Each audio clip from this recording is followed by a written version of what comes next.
कई बार भगवान हमारे रिश्ते खुद तोड़ देता है ताकि कोई हमारी जिंदगी खराब ना कर सके। दुनिया में सबसे खुश वही लोग हैं जो ये जान चुके हैं कि दूसरों से किसी भी तरह की उम्मीद करना बेकार है। जिंदगी में थोड़ा दुख भी जरूरी है। हमेशा सुख ही मिलता रहेगा तो आप कभी जिंदगी में आगे नहीं बढ़ पाओगे। ये गलत सोच है इंसानों की कि एक अकेला इंसान क्या कर सकता है। पर देखो जरा उस सूरज को जो अकेला ही सारी दुनिया को रोशन करता है। भाग्यशाली वो नहीं होते जिन्हें सब कुछ अच्छा मिलता है, बल्कि भाग्यशाली वो होते हैं जिन्हें कुछ भी मिलता है उसे वो अच्छा बना लेते हैं। गीता में लिखा है, जब इंसान की जरूरत बदल जाती है तब उसके बात करने का तरीका भी बदल जाता है।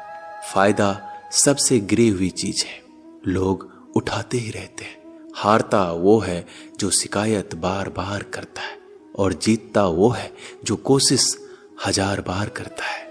जिस इंसान को हम बेहद प्यार करते हैं वही इंसान हमारा सबसे ज्यादा फायदा उठाता है, क्योंकि वो इंसान जानता है कि हमारी कमजोरी क्या है।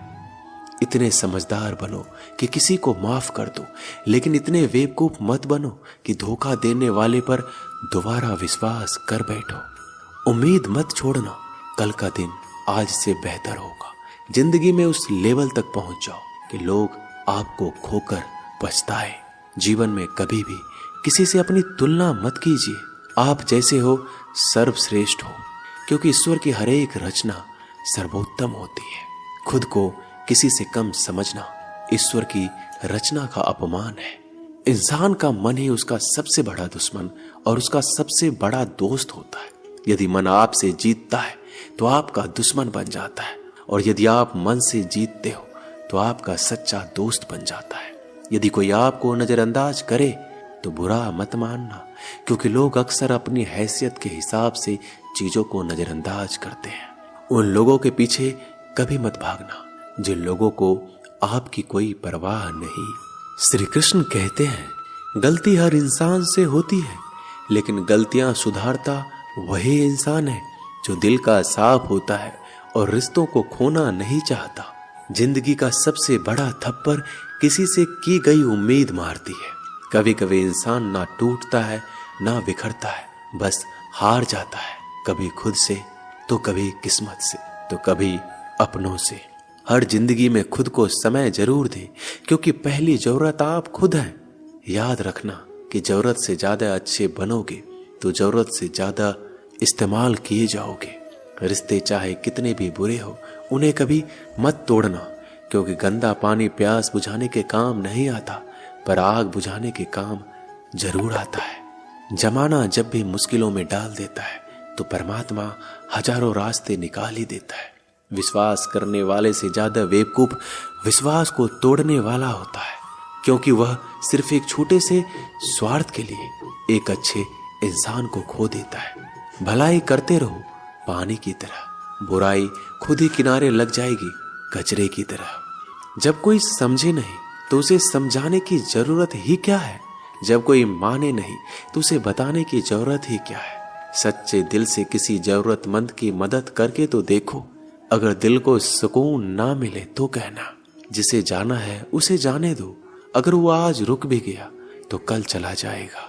इंसान को इंसान से दूर कर देने वाली सबसे पहली चीज जुबान है और दूसरी चीज पैसा है। जिन्हें सपना देखना अच्छा लगता है उनकी रात छोटी पड़ जाती है, और जिन्हें सपने पूरा करना अच्छा लगता है उनके दिन छोटे पड़ जाते हैं।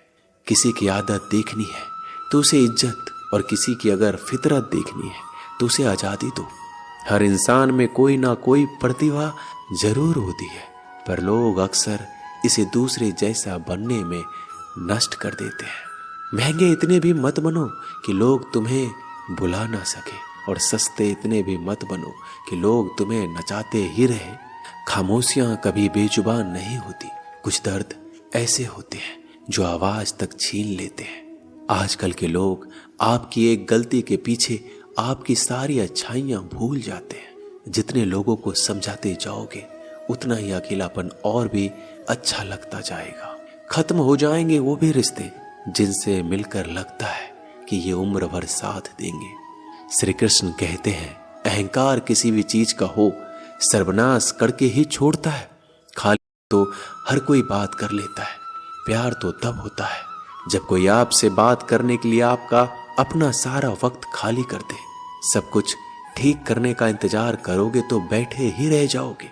आप हिम्मत करो, खुद उठो, अपनी जिंदगी में सब कुछ ठीक कर दो। लोग पहचानना ही भूल जाए इससे पहले अपनी पहचान बना लेनी चाहिए। एक बार एक राजा ने भगवान श्री कृष्ण का मंदिर बनवाया और उसमें मूर्ति की पूजा करने के लिए एक पंडित को रखा। हर रोज अपने मंत्री से कहकर मंदिर में एक माला भिजवाता था और पंडित जी को वो माला श्री कृष्ण को चढ़ाना होता था। उसके बाद राजा जब दर्शन के लिए आता था तो पुजारी वो माला भगवान की मूर्ति के ऊपर से निकालकर राजा के गले में पहना देता। कई सालों तक ऐसा चलता रहा। पंडित जी अब बूढ़े हो चुके थे। एक दिन राजा की तबीयत खराब हो गई। उसने अपने सेवक को कहा कि तुम जाकर पंडित जी को माला दे आओ और उनसे कहो कि आज मेरी तबीयत खराब है, मैं आज मंदिर नहीं आ सकता, तो प्रतीक्षा ना करे। फिर राजा का सेवक वो माला लेकर पुजारी के पास गया और पूरी बात बता दी। पुजारी जी ने वो माला मूर्ति को चढ़ाई और सोचने लगे, इतने सालों से ये परंपरा चली आ रही है, लेकिन मैंने कभी भगवान का माला उतार कर खुद नहीं पहनी। शायद आज भगवान की यही इच्छा है कि ये माला मैं पहनूं, इसलिए भगवान ने आज राजा को नहीं भेजा। इसलिए आज अच्छा मौका है, ये माला मैं निकाल कर खुद पहन लेता हूँ। फिर उस पंडित ने भगवान की मूर्ति से माला निकाल कर खुद पहन ली। इसी बीच राजा का सेवक दौड़ के पंडित के पास आया और पंडित जी को कहने लगा कि राजा जी को ठीक नहीं लग रहा है, उनकी तबीयत और बिगड़ गई है, इसलिए अब वो प्रभु के दर्शन करना चाहते हैं। वो आ रहे हैं, उनकी सवारी जल्दी अभी मंदिर में आएगी। उन्हें लगा कि ये परंपरा कहीं टूट ना जाए, इसलिए वो आज भी मंदिर में आ रहे हैं। जब पंडित जी को इस बात का पता चला तो उन्होंने फटाफट माला अपने गले से उतारी और जाकर फिर से भगवान की मूर्ति को चढ़ा दी। फिर कुछ देर बाद राजा वहां आए और रोज की तरह पंडित जी ने भगवान के ऊपर से माला निकाली और राजा को पहना दी। अब राजा ने उस माला को देखा तो उस माला में एक सफेद बाल नजर आया। राजा ये समझ गया कि ये बाल पंडित का है। राजा ने पुजारी से पूछा, क्या ये माला आपने पहनी थी? इसमें सफेद बाल कहां से आया? यह सुनकर पुजारी जी घबरा गए। उन्हें लगा अगर मैं सत्य बता दूं तो राजा मुझे दंड देंगे, इसलिए वह पुजारी ने कहा, यह बाल तो श्री कृष्ण का है। राजा को सुनकर बहुत ही गुस्सा आया। उसने कहा, तुम झूठ बोल रहे हो, भगवान के बाल सफेद कब से होने लगे? राजा ने कहा, मैं फिर कल आऊंगा और श्रृंगार के समय देखूंगा कि उनके बाल सफेद हैं या काले। अगर बाल काले निकले और सफेद नहीं निकले तो आपको कल ही मृत्यु दंड दिया जाएगा, क्योंकि आपने मुझसे झूठ बोला है। राजा ये कहकर वहां से चला गया। इधर पुजारी भगवान के चरणों में गिरकर रोने लगे कि हे प्रभु, मुझे माफ कर दीजिए, मैं लोभ में आ गया था, मुझे लगा मुझे ये माला पहन लेनी चाहिए, मुझे बचा लीजिए, नहीं तो कल राजा मुझे मार देगा। तो पुजारी पूरी रात भगवान के चरणों में गिरकर रोने लगा, विनती करने लगा कि प्रभु मुझे बचा लीजिए। अगली सुबह राजा मंदिर पहुंचा। राजा ने भगवान की मूर्ति के ऊपर से मुकुट निकाला और उनके बाल देखे। राजा चौंक गया क्योंकि भगवान की मूर्ति के ऊपर सफेद बाल थे। राजा ने सोचा ये पुजारी की कोई चाल है, इसने मौत की सजा से बचने के लिए भगवान के बाल सफेद कर दिए हैं। राजा यह बाल असली या नकली इसकी जांच करने के लिए बाल तोड़ने लगा। जैसे ही राजा ने कुछ बाल तोड़े तो मूर्ति में से खून की धारा बहने लगी। राजा भगवान के चरणों में गिर गए और क्षमा मांगने लगे और रोने लगे, कहा मुझे माफ कर दीजिए।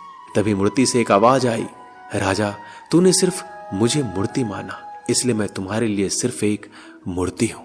लेकिन पुजारी ने मूर्ति में साक्षात भगवान देखा, इसलिए मुझे मेरे भक्त की रक्षा करने के लिए मेरे बाल सफेद करने पड़े और खून की धारा बहानी पड़ी, ताकि मैं समझा पाऊं कि जहां भाव है वहां भगवान है। अगर आप वाकई में भगवान का स्मरण करते हैं, उन्हें देखना चाहते हैं, तो आपके अंदर सिर्फ भाव होना चाहिए। ये एक छोटी सी कहानी हमें शिक्षा देती है कि भगवान के आशीर्वाद के सिवाय कुछ भी संभव नहीं। अगर आप सच्चे दिल से भगवान को पुकारते हैं तो भगवान आपकी मदद के लिए जरूर आते हैं। दोस्तों, ये वीडियो यहीं समाप्त होती है। मिलते हैं अगले वीडियो में। तब तक के लिए अपना ख्याल रखिएगा। जय श्री कृष्णा।